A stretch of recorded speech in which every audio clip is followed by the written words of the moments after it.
felt indestructible because I thought, no one's doing this. Everyone's having a night off, I'm not having a night off.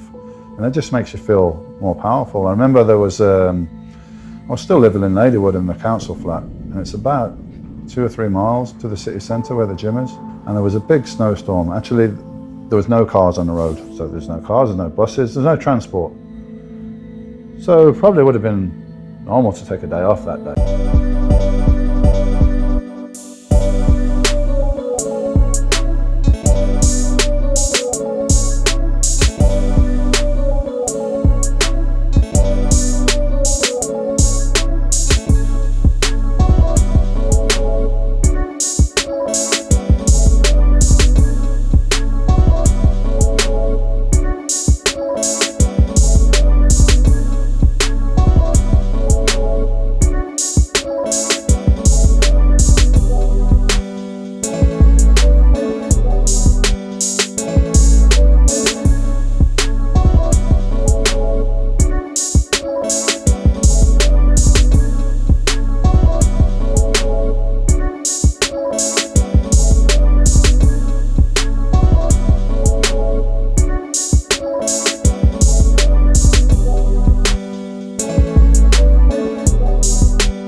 It was just a mindset, really, that all these little... If I took a day off there, it wouldn't have made no difference physically, but it made a difference to my mindset. And it was just that I was always painting myself to be the underdog, you know, like until I was Mr. Olympia, then I couldn't do that anymore.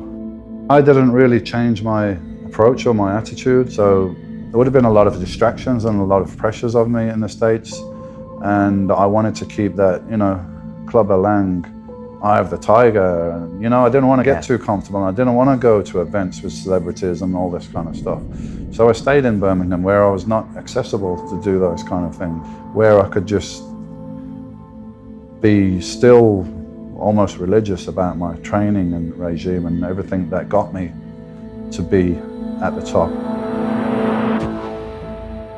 Because there's the dilemma, you know, you do all this hard work to get to the top, and then when you get to the top, you get opportunities to make money, but it's going to take away from your time and dedication that you put in to get there. So it's, a lot of people fall down on that, you know, amateur bodybuilders turn professional and then all of a sudden they're not so good anymore.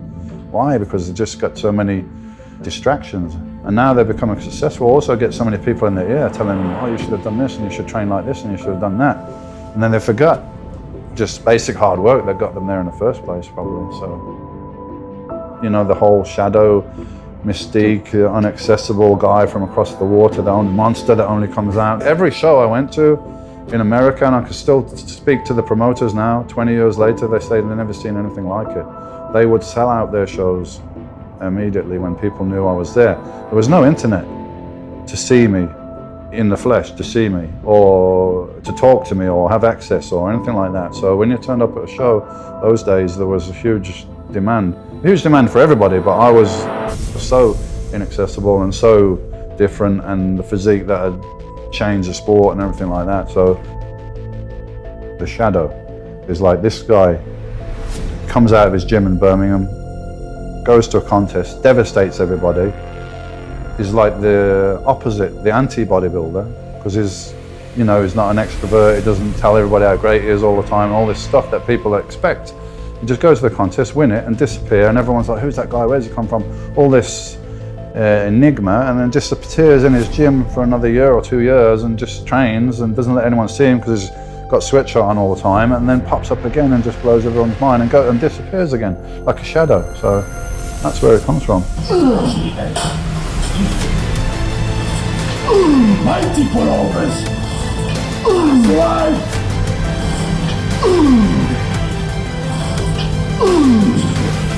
Freeze it in!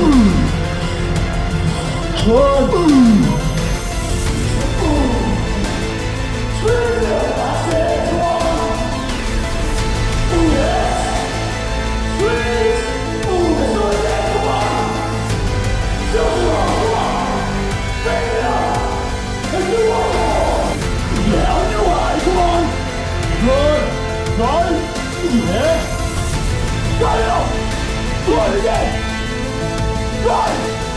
Come on, Snowstorm! Drive it! Bring it up!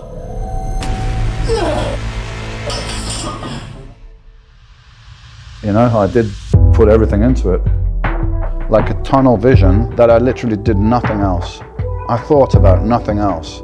Nobody understood it. What the hell are you doing, and why are you eating like a robot every 2.5 and 3 hours and doing this, and what's this all about, right?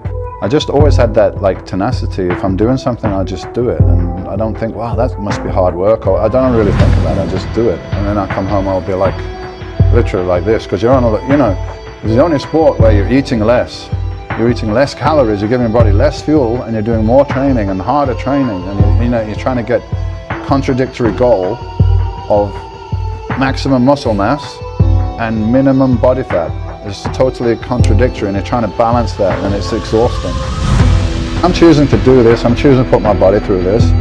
I had that, and plus people knew that I had made huge improvements that year. So I had that, and I carried that all the time. You look at these bodybuilders on stage and they're standing there like this, or they're doing the poses, and that might look pretty easy.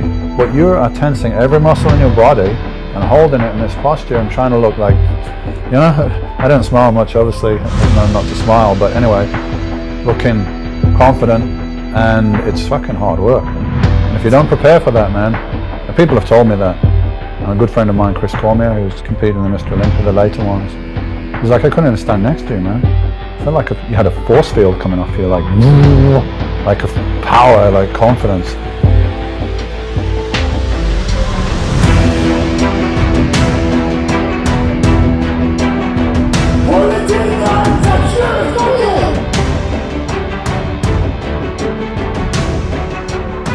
I was always there.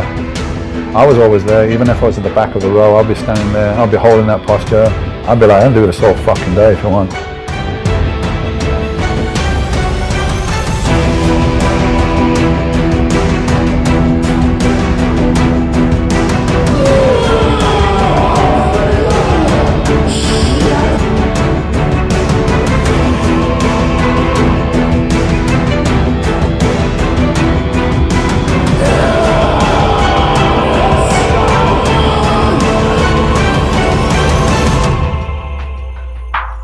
Went on stage with the absolute feeling of indestructibility because I knew I'd done the work, and people could feel that, you know.